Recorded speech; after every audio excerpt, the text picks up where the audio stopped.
अस्सलाम वालेकुम नाज़रीन।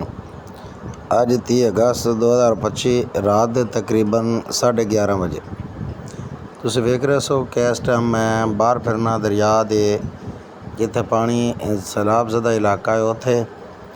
और आ जिहड़ियां लाइटां तुसीं वेखदे पे हो कि ये कोई लाइटां घरां दे विच नहीं ने, बल्कि लोग लाइटां बाल ते बन्न हिफाजती जिहड़ा बन्न है अपने इलाके नूं बचाउण वास्ते वो बन्नदे फिरदे ने लोग। ये लाइटां लै ते सारे फिरदे ने कि ताकि इलाके नूं बचाया जा सके। और ये इलाका है नसीरपुर माटन का। नसीरपुर माटन नूं सामने वकीलां दी पत्ती दे विच जिहड़ा हिफाजती बंद है उहदे उत्ते खड़े ने लोग और इसकी हिफाजत वास्ते खड़े ने। आपां चलने हैं कि इन्हां नाल गल करने हैं कि पुछने हैं कि हालात ने और की सूरत हाल है बंद दी।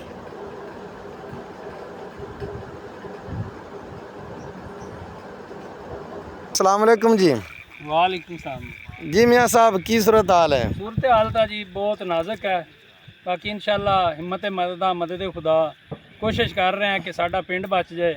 माशाअल्लाह आबादियां जिहड़ियां नीवियां बैठियां ने वो लोग बच जाण, उन्हां दे घर बच जाण। बाकी जिवें अल्लाह पाक नूं मंजूर होया। पानी वधा है कि घटा अगे ना? पानी सुबह नालों तकरीबन 1.5-2 फुट वधा। 1.5-2 फुट वधा खड़ा है। अगली आबादी दे की सूरत हाल है? इहदे नाल नीवी है या उच्ची है? अगली आबादी दी उन्हां दे मकान दी छत्तां दे बराबर पानी खड़ा है। ओए होए होए होए, ये उन्हां मकानां दे छत्तां दे बराबर खड़ा, बड़ा उच्चा पानी खड़ा है।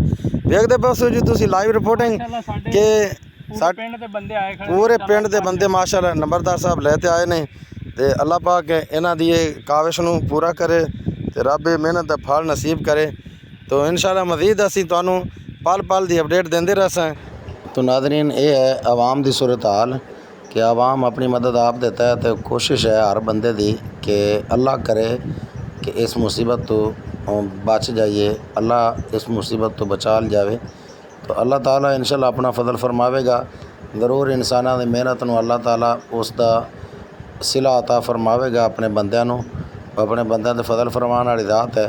तो अज अगर सूरत हाल वेखिए दरिया सतलुज के हवाले दे नाल, तो सतलुज ते जिहड़े गंडा सिंह वाला है उत्ते कोई जिहड़ी सतह है वो थल्ले आई है, घटी है। और जिहड़ा हैड सुलेमान की है उहदे ते मुसलसल इजाफा है कि हैड गंडा सिंह वाला जिहड़ा है उहदे ते 2,53,000 कुछ क्यूसक पानी है जिहड़ा गंडा सिंह दे थल्लों गुजर रही है, हैड सुलेमान की वाला आ रही है। और हैड सुलेमान की तो जिहड़ी सूरत हाल है कि उत्थे पानी दे अंदर इजाफा होया है कि वह 2,54,000 कुछ क्यूसक जिहड़ा है वो पानी गुजर रही है अगे नूं। जदों तक मैं डाटा चैक किया तो इस तो अगे मज़ीद पता नहीं की सूरत हाल है। जिवें भी कुछ नवीं सूरत हाल आई इंशाअल्लाह मैं तुहानूं उहदे तो पल पल आगाह ज़रूर करांगा। तो ये जी पिंड दे नंबरदार ने नसीरपुर माटन दे, तो माशाअल्लाह अपनी आवाम नूं नाल लैते आए ने। पहले तुसीं इन्हां दी गुफ्तगू भी सुनी। तो इंशाअल्लाह कोशिश है हर बंदे की कि अल्लाह ताला इस मुसीबत विचों खैर व आफियत दे नाल गुजारे। तो अगर तुहानूं ये वीडियो पसंद आवे तो इसनूं चैनल नूं सबसक्राइब करना है, वीडियो नूं लाइक और शेयर ज़रूर करना है और दूसरे दोस्तों तक ज़रूर इसनूं पहुँचाना है। अस्सलामु अलैकुम व रहमतुल्लाह।